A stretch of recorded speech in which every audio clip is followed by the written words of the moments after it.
ખૂબ આભારી છું ગુજરાતી સમાજનો કે મને અહીંયા બે મારી લોક સાહિત્યની વાત કરવાનો અવસર આપેલ છે.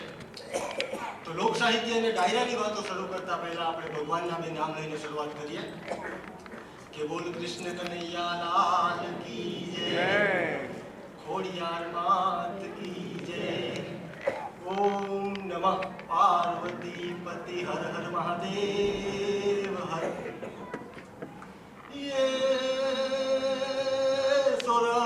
સોરઠ ધરા મારી જગ જૂની અને જોને જૂનો એનો ગઢ ગિરનાર એવો લહાવજ રાજના હેજળ પીવે એના નમણાય મને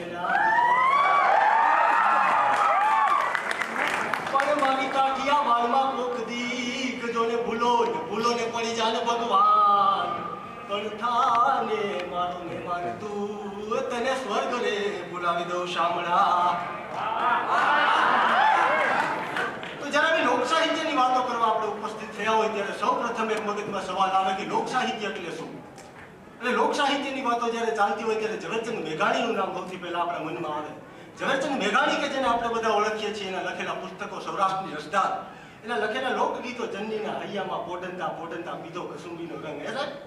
એટલે જ્યારે લોક સાહિત્યની વાત કરતા હોય ત્યારે ઝવેરચંદ મેઘાણીને કોઈ એકવાર સવાલ પૂછેલો કે લોક સાહિત્ય એટલે શું, લોક સાહિત્ય એટલે શું, ત્યારે રાષ્ટ્રીય શાયરે ખૂબ સરસ રીતે 3 રીતે જવાબ આપેલો કે ગામડું બોલે અને નગર સાંભળે એનું નામ લોક સાહિત્ય, કે ગામડું બોલે અને નગર સાંભળે એનું નામ લોક સાહિત્ય, અભણ બોલે અને ભણેલા સાંભળે એનું નામ લોક સાહિત્ય.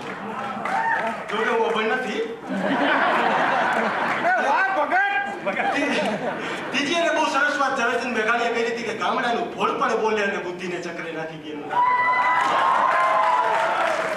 તો હવે લોક સાહિત્યની જ્યારે વાતો કરતા હોય ત્યારે ખૂબ બે સરસ મજાની પંક્તિ આપણી ગુજરાતની અને આપણી ભારતની ધરતી માટે બોલવાનું મન થાય કે જ્યાં ડુંગરે ડુંગરે હવાજો કડકતા પડકતા પણ ગમે ગીર પહાડો, પશુના ડાબલે જ્યાં ફળકે દુશ્મનો અને ઉછળતા શિખરથી જળ પ્રવાહો, 18 બારની ઓઢીને ઓઢણી પ્રભુને વસુંધરા હોય જો પરણી, વંદન કરું કાઠિયાવાડને ધન્ય હો ધન્ય અમારી સૌરાષ્ટ્ર ધરતી. એટલે તો સાહેબ કવિઓને પણ આપણે ગુજરાતની ધરતી વિશે, આપણી ભારતની ધરતી વિશે લખવું પડ્યું છે કે શબ્દ એક શોધો તો સંહિતા નીકળે અને ખોદો જ્યાં કૂવો તો આખી સરિતા નીકળે. નોખી તાસીર છે અમારી ધરાની કે જ્યાં મહાભારત વાવો તે ગીતા નીકળે. શબ્દ એક શોધો તો સંહિતા નીકળે અને ખોદો જ્યાં કૂવો તો આખી સરિતા નીકળે. નોખી તાસીર છે અમારી ધરાની કે જ્યાં મહાભારત વાવો ને ગીતા નીકળે. અરે જનક જેવા આવીને હજુ જો હળ હાકે તો આ ધરતીમાંથી સીતા નીકળે.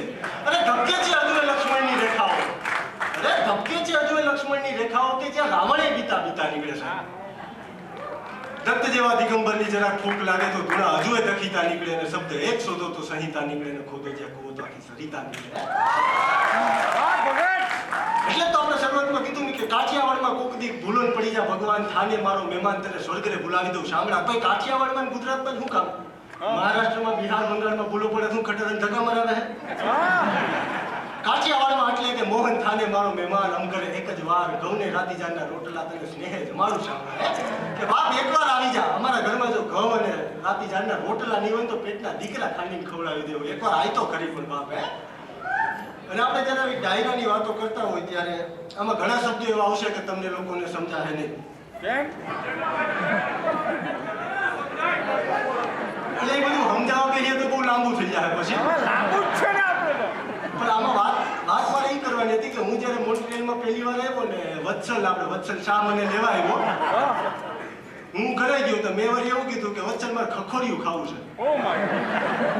હું તો રૂમમાં ગયો તો મારે વત્સલ મૂંઝાઈ ગયું કે ખખોડિયું એટલે હું. એને રાજુભાઈને ફોન કર્યો કે રાજુભાઈ મોન્ટ્રીયલમાં ખખોડિયું ક્યાં મળે. એટલે કહેવાનો મતલબ પછી મેં બહાર આવીને કીધું કે ભાઈ ખખોડિયું એટલે સાબુન શેમ્પુ વિનાનું નાવ એટલે અમારે કાઠિયાવાડમાં ખખોડિયું કહે. એટલે આમાં જેટલા શબ્દો એવા આવે કે તમને લોકોને સમજાય નહીં એટલે તમારે સમજી લેવાનું કે આ લોકોને ઊંચા ઊંચું હે. અને હવે આપણે કંઈ જાણવાની જરૂર નથી. જેથી મોટો પ્રોગ્રામ હશે તેથી જાણશું બધા. એટલે જ્યારે આપણે લોક સાહિત્યની જ્યારે વાત કરતા હોય ત્યારે સાહેબ સરસ મજાની બે વાત કરવાનું મન થાય છે કે આપણા ભારતની માલિકા કોઈ એવો કવિ નથી કે જેને મા વિશે લખ્યું ના હોય. કહેવાનો મતલબ કે સમગ્ર લોક સાહિત્યકાર, સમગ્ર કવિગણ હંમેશા મા વિશે ઘણું બધું લખતો આવ્યો છે. કવિતા હોય કે પછી પુસ્તકો હોય. એટલે એમાં તો તુલસીદાસજી એકવાર એવું કીધું હતું કે સમગ્ર દુનિયાના જો શબ્દોને મારી સામે મૂકવામાં આવે ને એમાંથી જો મા નામનો શબ્દ કાઢી નાખવામાં આવે ને તો એ બધા શબ્દો મારા માટે નકામા છે. એટલું મહત્વ છે એટલે તો કહેવાય છે ને કે માતૃદેવો ભવ, પિતૃદેવો ભવ, આચાર્ય દેવો ભવ, અતિથિ દેવો ભવ. તો હવે સવાલ એ થાય કે માતૃદેવો ભવ સૌની પહેલા કેમ બને? તમને તમારા જ રોજિંદા જીવનનો દાખલો આપું તો તમે બધા જ્યારે નાના હશો ને બીમાર પડ્યા હોય ત્યારે તમારી મા જે તમને દવા પીવડાવતી હોય, પ્રસંગ તમે જોયો હશે કે જ્યારે તમારી મા તમને દવા પીવડાવતી હોય ત્યારે એ ચમચીમાં દવા લઈ અને પાણીથી થોડી ઘોળીને પોતે ચાખીને કહેતી હોય કે હમણાં મારો દીકરો દવા પી જાહે, હમણાં મારો પેટ દવા પી જાહે. આટલો વાલ કરતા કરતા મા જ્યારે દવા પીવડાવતી હોય અને દીકરો પી પણ જાય ત્યારે કેજો જી બાપાને દવા પીવડાવવાની કે નહીં કે પી લેને કરતા હે બુથાવા. કહેવાનો મતલબ એ સાહેબ કે લોક સાહિત્યની અંદર માનું ખૂબ મહત્વ છે. એટલે માને લગતા બે નાના પ્રસંગોની જો હું વાત કરું તો શિવાજી મહારાજ જ્યારે નાના હતા ને મા જીજાબાઈ એને દૂધમાં થોડું અફીણ નાખીને પીવડાવતા. ત્યારે જીજાબાઈની બહેનપણીએ એકવાર સવાલ કરેલો કે જીજા તું તો માં છો કે ડાકણ, ભગવાને આવો રાજાના કુંવર જેવો દીકરો દીધો ને તું એને મારી નાખવા બેઠી થઈશો? ત્યારે મારો ભાઈ ભારતની જગદંબાએ ખૂબ સરસ જવાબ આપ્યો હતો.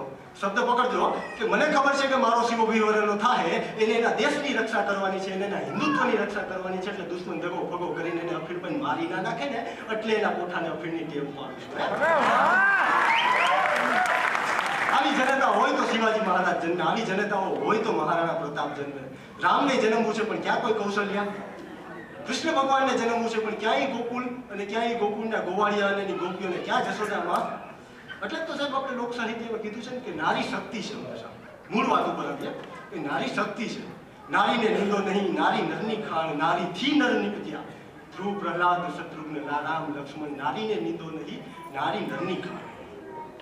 હજુ આગળ વધીને આપણે એક નાનકડો પ્રસંગ કરીએ, ચાણક્યજીની પ્રસંગની વાત કરીએ તો બપોરનો સમય હતો ને 8 કે 9 વર્ષની ઉંમરના ચાણક્યજીને જ્યારે એની માં ખવડાવતા હતા ત્યારે એ સમયે ચાણક્યની માની આંખમાંથી જ્યારે બે આહુડા પડી ગયા ને ત્યારે એ અઠીલા સ્વભાવના ચાણક્યએ પૂછ્યું કે માં તું કેમ રડે છે, કે માં તું કેમ રડે છે? ત્યારે ચાણક્યની માએ કીધું હતું કે દીકરા તારા દાંતમાં જે હોનાની વરખ છે ને એના ઉપરથી લાગે છે કે તું દુનિયાનો મહાન માણસ બનીશ. તારા દાંતમાં જે હોનાની વરખ છે ને એના ઉપરથી મને લાગે છે કે તું દુનિયાનો મહાન માણસ બનીશ. તો ચાણક્યએ કીધું કે માં એ તો બહુ ખુશ થવા જેવી બાબત છે. ત્યારે એની માએ ખૂબ સરસ જવાબ આપ્યો હતો સાહેબ કે જો દીકરો મહાન થતો હોય તો દુનિયામાં સૌથી વધુ ખુશી તો માને જ થાય, પણ આજ દિન સુધીના જે દુનિયાના જેટલા દીકરા મહાન થયા છે ને એના મા બાપને ભૂલી ગયા છે. એટલી રડતી હતી એની માં. ત્યારે એમ કહેવાય કે એ ચાણક્યજી ત્યારે પણ એટલા બુદ્ધિશાળી હતા કે અડધી થાળી હેઠી મૂકી અને બહાર જઈ અને પથ્થર લઈને હોનાની વરખવાળો દાંત કાઢીને માને કીધું કે લેમાં તારા બે આહુડાને ખાતર મહાન નથી. આવા દીકરા હોય તો ત્યારે માના પેટમાંથી આશીર્વાદ નીકળે છે. હવે હજુ આગળ વધીને જો આપણે બીજા બે નાના નાના એકાદા બે પ્રસંગની વાત કરીએ તો આપણા ધર્મમાં કીધું છે, આપણા અર્થ ગ્રંથોમાં કહેવાયેલું છે કે જો તમારા નસીબના લેખ વિધાતા લખી નાખે તો એ ક્યારેય બદલી ના આવે. એ વાત આપ બધા જાણો કે વિધાતાના લખેલા લેખ ક્યારેય કોઈ બદલી ના આવે. પણ અમારે ભીખુદાનભાઈ ગઢવી ડાયરામાં ખૂબ સરસ વાત કરે છે કે 3 શક્તિ એવી છે આ દુનિયામાં, 3 કે જે વિધાતાના લખેલા લેખને ઉલટા કરી દે, ઉત્તરના દક્ષિણ અને પૂર્વના પશ્ચિમ કરી નાખે છે. કઈ 3 શક્તિ? તો કે કઠોર સાધના, કઠોર તપ કરવામાં આવે, સખત મહેનત કરવામાં આવે તો વિધાતાના લખેલા લેખ બદલાઈ જશે. બીજી બાબત સદગુરુની દ્રષ્ટિ. સદગુરુની જો દ્રષ્ટિ તમારા ઉપર પડી જાય તોય તમારા લેખ બદલાઈ જાય લખેલા. અને ત્રીજી અને મહત્વની બાબત સાહેબ કે માતા પિતાના આશીર્વાદ. માતા પિતાના આશીર્વાદ એકવાર નીકળી અને આ યુગમાં તમે જોવા જાઓ તો કઠોર સાધના કરવી મુશ્કેલ છે, સારા સદગુરુ મળવા મુશ્કેલ છે, અને જો કાલે સવારથી જો કંઈ કરવું હોય તો માતા પિતાની સેવા થઈ શકે છે. એકવાર જો મા બાપના દિલમાંથી આશીર્વાદ, અને આશીર્વાદ કોઈથી કોઈને દેવાય નહીં સાહેબ, ધરારથી આશીર્વાદ તો નીકળી જાય. એટલે કહેવાનો મતલબ એવો કે આવા જ મા અને દીકરાના પ્રસંગોની જ્યારે વાતો હાલતી હોય ત્યારે બોટાદકરની કલમ ઉપડે. એક લાઈન ગાઈને સંભળાવીશ, મ્યુઝિક નથી એટલે બહુ સારું નહીં લાગે કે મીઠા મધુ ને મીઠા મે હોલારે રોલ એથી મીઠી તે મોરી માત જોયા જનની જોડ સખી નહીં જડે રોલ. એટલે સાહેબ આવા ઘણા બધા કવિઓએ મા વિશે કવિતાઓ અને પુસ્તકો લખ્યા છે. એટલે વાત આપણે એ કરતા હતા કે નસીબ મા બાપના આશીર્વાદથી બદલી શકાય.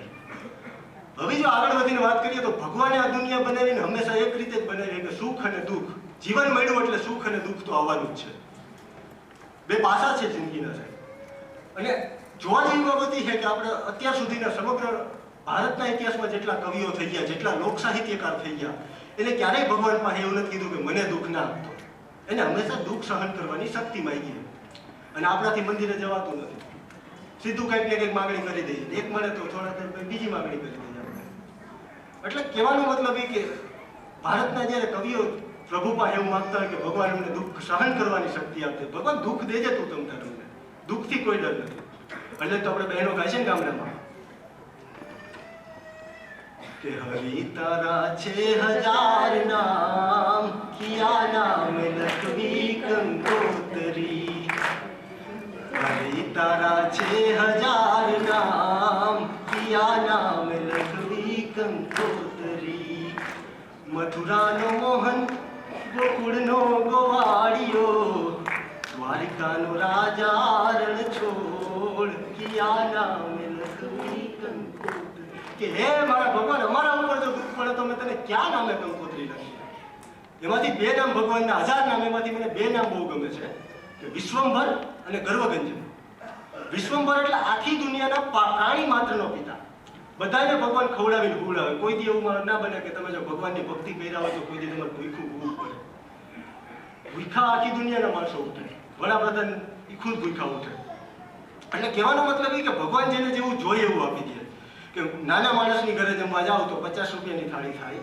એનાથી મોટા માણસની ઘરે જમવા જાઓ તો 100 રૂપિયાની થાળી થાય. અંબાણીની ઘરે કદાચ આપણે જવાનું થઈ ગયું હોય તો 2-3 હજાર રૂપિયાની થાળી થાય. અને ગાંડી ગીરના જંગલમાં જો સિંહ એક બહેને મારીને ખાઈ જાય તો એ 15,000 રૂપિયાની થાળી થાય. હવે જી ભગવાન 15,000 રૂપિયાની થાળી દેવા કહેવાલો છે મને તમને ભટકું રોટલો નહીં દઈ શકે સાહેબ. વિશ્વાસ હોવો જોઈએ આપણને એના ઉપર. એટલે તો નાનકડી એક છેલ્લી વાત કરીને મારી વાણીને વિરામ આપીશ કે અમારે મોરારી બાપુ એની રામચરિતમાનસ કથામાં ખૂબ સરસ વાત કરે છે કે જીવન કઈ રીતે જીવવું જોઈએ. જીવન જીવવાના 3 પાસા છે સાહેબ. બહુ સરળ છે જીવન જો તમને સરળતાથી જીવતા આવડે તો. જીવન જીવવાના 3 પાસા છે સત્ય, પ્રેમ અને કરુણા. તમારી આસપાસના સમગ્ર વિશ્વમાંથી તમને જેટલું સત્ય લાગે એટલું તમે અનુસરણ કરી લો.